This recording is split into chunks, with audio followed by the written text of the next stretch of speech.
कामे अस्मिन् ये देवा त्रिविणमायजन्तां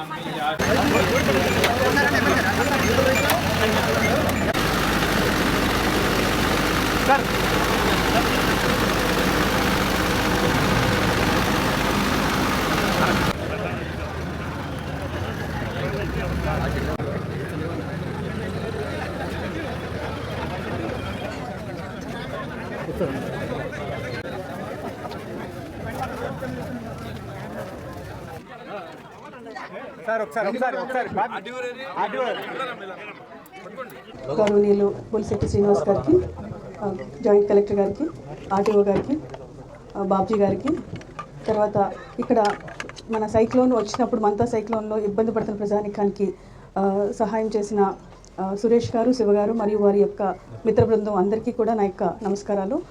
ఎప్పుడైతే ముంతా తుఫాన్ వస్తుంది అని చెప్పేసి ఐఎండి అడ్వైజరీస్ ఇవ్వడం మొదలుపెట్టారు, అప్పటి నుంచి కూడా గౌరవ సీఎం గారు, డిప్యూటీ సీఎం గారు ప్రతి గంటకి కూడా అధికారులతోటి రివ్యూ చేస్తూ ఉన్నారు. ఈ గత 3 రోజులుగా అధికారులు, ప్రజాప్రతినిధులు అందరూ కూడా మీరు చూస్తూ ఉంటే ఫీల్డ్లోనే ఉన్నారు, ఎవరు కూడా నిద్రపోలేదు. సహాయ చర్యలు ముమ్మరంగా చేయడం చేపట్టింది.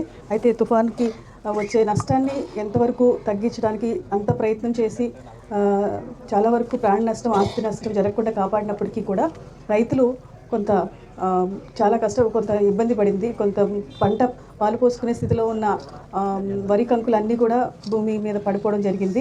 వారందరికీ కూడా ప్రభుత్వం ఈరోజు కూడా ఇప్పుడు కూడా right now agriculture principal secretary గారు మాకు రివ్యూ చేస్తూ ఉన్నారు. ఏదైతే ఎన్యూమరేషన్ చేయాల్సింది టైం మామూలుగా అయితే 5 days ఇస్తారు, అది తొందరగా 2 daysలోనే ఎన్యూమరేషన్ కంప్లీట్ చేసి నివేదికని గవర్నమెంట్కి సబ్మిట్ చేయమన్నారు. ప్రతి అగ్రికల్చర్ ఆఫీసరు, బిఏఓస్, ఏడీస్, జేడీస్ అందరూ కూడా అదే ఒక ముఖ్యమైన పనిగా పెట్టిన ఎన్యూమరేషన్ చేస్తున్నారు. ఆరుగాలం కష్టపడి శ్రమించి రైతులకి నష్టపోకూడదు అనేది ప్రభుత్వ ఆలోచన. ఖచ్చితంగా వారికి అవసరమైన మేరకు సహాయాన్ని అందించడానికి మన సీఎం గారి ప్రభుత్వం ముందుంటుందని తెలియజేసుకుంటున్నాను. ఈరోజు ప్యాడీ ప్రొక్యూర్మెంట్ స్టార్ట్ చేయడం జరిగింది. ప్యాడీ ప్రొక్యూర్మెంట్ అంతా కూడా మొదలవుతూ ఉంది. దానికి కూడా ప్రభుత్వం అంతా పండించిన బియ్యము అంతా కూడా వరి అంతా కూడా ప్రొక్యూర్ చేయడం జరుగుతుంది, రైస్ మిల్స్ పంపించడం జరుగుతుంది. తర్వాత ఎవరైతే ఫ్లడ్ విక్టిమ్స్ ఉన్నారో వారికి గవర్నమెంట్ జీవో ఇచ్చారు.